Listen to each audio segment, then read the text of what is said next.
In this video, we will dive into the last stand of Batman against the vampires of Earth-63.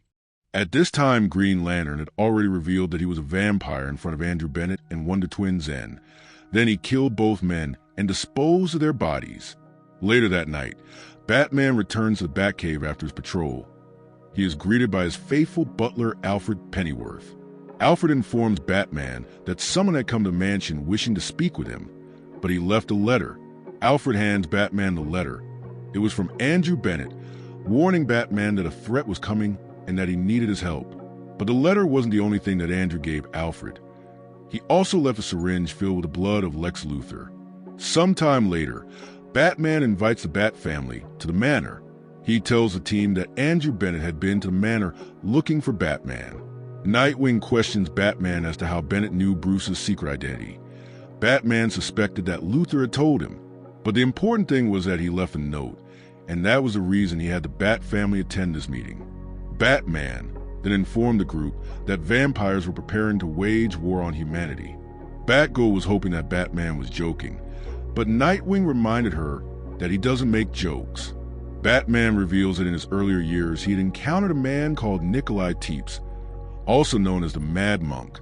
He had a female counterpart known as Dala. She was a vampire. They were Batman's first encounter with the supernatural, and ever since then he started to approach every supernatural event very seriously, the same as his normal crime-fighting battles. Batman concluded that if the vampire community were to wage war on humanity, it would make sense for them to go after metahumans first, either try to kill them or turn them into vampires as well.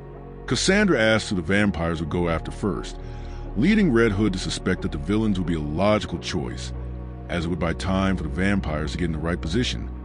Plus, it would take the heroes a long time to figure out what was going on. Batgirl figures that they would take out the telepaths and psychics first, as they could identify vampires quicker. Nightwing added that magic users would be a big threat against the vampires, which led Red Robin to mention that since vampires' greatest weakness is sunlight, they would remove light-based metahumans like Dr. Light. Batman reminded them that they need to think of which heroes or villains they might try to convert into vampires. Damian believes that if he were a vampire, he would convert the younger heroes and leave out the older heroes. Red Hood implies that anyone could be a vampire, but then asks why Batman trusts him at the moment.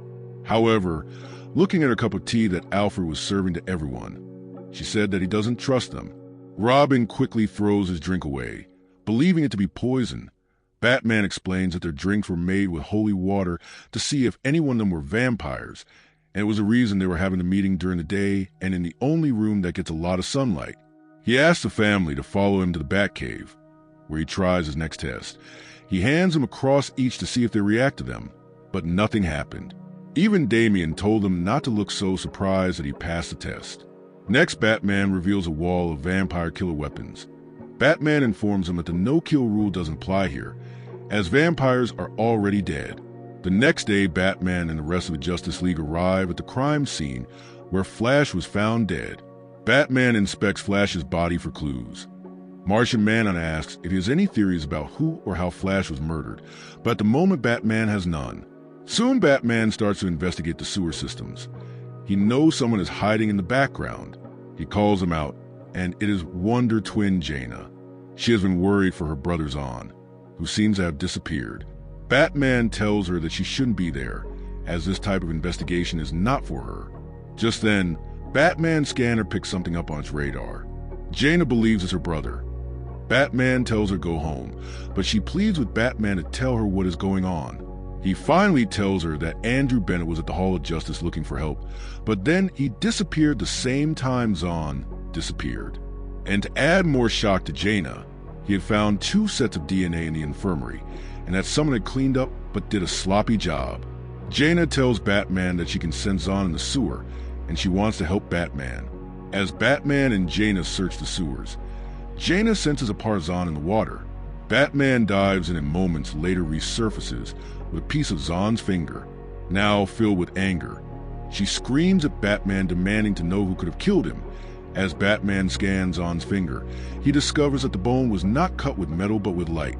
Elsewhere at the Hall of Justice, Hal Jordan and a vampire-turned-Wonder Woman revealed to the League that Batman had killed the Flash. In the Batcave, Batman plans on getting a blood sample, but then he suspects that something is wrong. He turns off the lights in the cave. Batman rises up with his cowl back on, and then suddenly an arrow is fired at him. Green Arrow sneaks out of the darkness. He felt that he didn't want to face Bruce face to face. As Green Arrow approaches the body, it turns out to be a mannequin of Nightwing's old Robin costume. Then Batman attacks Green Arrow for trying to kill him in his own home. The two heroes fight hard against each other. Their fight is quick and brutal. Green Arrow fires an arrow at Bruce but contains water. He recovers quickly to charge at Oliver, spearing him to the ground. Bruce mentions that he thought Oliver should have been stronger as he tries to stab him with a stake, and Green Arrow asks why Bruce wasn't burning after being hit with holy water. They quickly realize that they aren't vampires. Green Arrow reveals to Batman that he discovered information about the vampires from Clock King, and that all villains that disappeared were leading to Gotham. He heard rumors that a superhero was turned into a vampire. This is what led Oliver to believe that Bruce was turned into a vampire.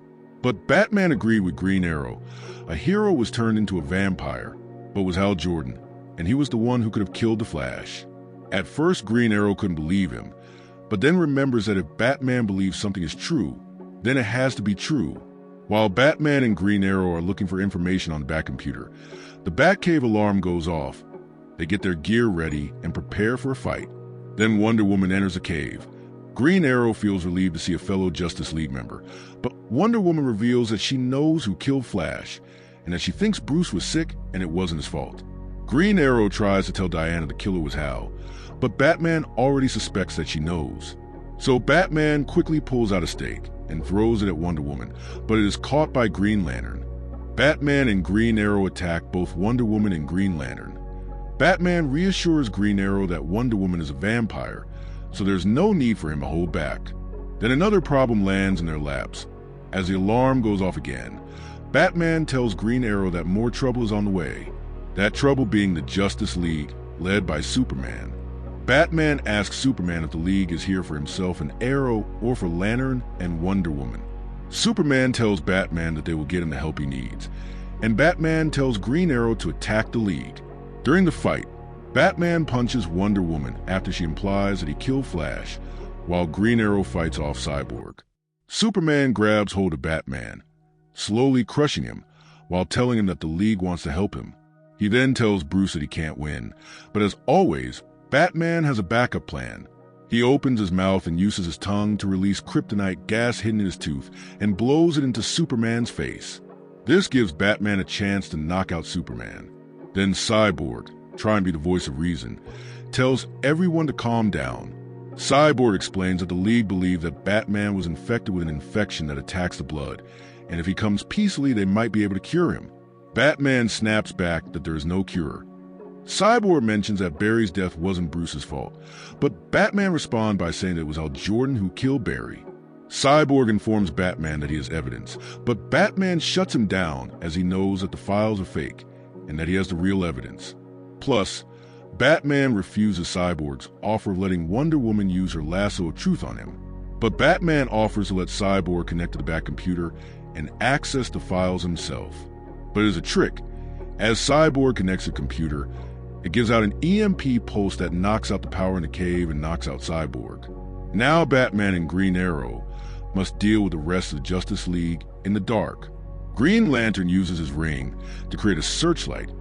He spots Batman in a small corner behind some boxes. As he opens the box, a strange yellow substance explodes all over Green Lantern and the rest of the cave. With Green Lantern weakened by the yellow substance, Green Arrow uses his chance to fire an arrow at him, hitting Hal's shoulder. Still having trouble thinking about taking a friend's life, he asks Batman what if he made a mistake, to which he replies, "I don't do that." So Oliver pulls out another arrow aiming for Jordan's heart. He fires the arrow, but it is caught by the Martian Manhunter.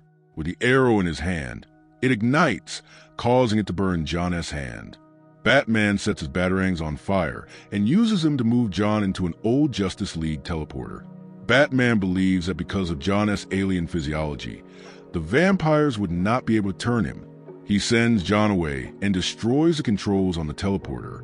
Then Hawkgirl appears, ready to attack Batman and Green Arrow, calling them traitors. Oliver fires an arrow at her, hitting her shoulder. With the lead taken out, only Wonder Woman remains standing. She starts revealing her new vampire look. Green Arrow tells her to stand down, but she doesn't and attacks. Now with the powers of a vampire, Wonder Woman can move 10 times faster than before. She takes down both men. She is just about to kill Batman, but he throws holy water in her face. She knocks him away, giving Batman the chance to reach for a stake. He runs towards her, but she counters his attacks. She grabs Batman by the neck. Just then, she hears a noise and gets rammed in the back by a motorcycle ridden by Tim Drake and Damian. Using this opportunity to escape, Batman sets off explosive charges around Wayne Manor, destroying the cave and his home in hopes of slowing down Green Lantern and Wonder Woman. At one of Batman's secret bunkers, Batman is joined by Alfred, Jason, and Cassandra. Nightwing arrives soon after. Both Robins start to barricade the doors, but it is useless as Wonder Woman pushes everything away as she opens the door. She claims that she just wants to talk. Hal Jordan tries his best to pitch to Batman the idea of joining the vampires. Batman refuses, and another fight breaks out. While the Bat family deals with Green Lantern, Batman faces Wonder Woman. She snares him in her lasso of truth, claiming that he can't beat her. Red Hood signals Damian to activate their UV light defenses, burning her. Red Hood ties Wonder Woman with her own lasso. With Wonder Woman down, Green Lantern uses his ring to bind the heroes, but while he is distracted, Alfred chops off Hal's arm. While Green Arrow deals with Green Lantern, Batman tries to contact other heroes. He is able to reach Batgirl, who reveals to him some disturbing news, that the Vampire King is one of the Bat family. Red Hood asks Batman if everything is okay. He tries to keep the news to himself for now. Then without warning, Nightwing punches his arm through Batman's back, killing him instantly. The Batman of Earth, 63, dies without knowing that it was his adoptive son Dick Grayson, his first Robin, who betrayed him. Nightwing just stands there licking his fingers, covered in Batman's blood, revealing that he was a vampire king. Thanks for watching. If you enjoyed this video, please like and subscribe for more stories from the multiverse, right here in Pages of the Multiverse.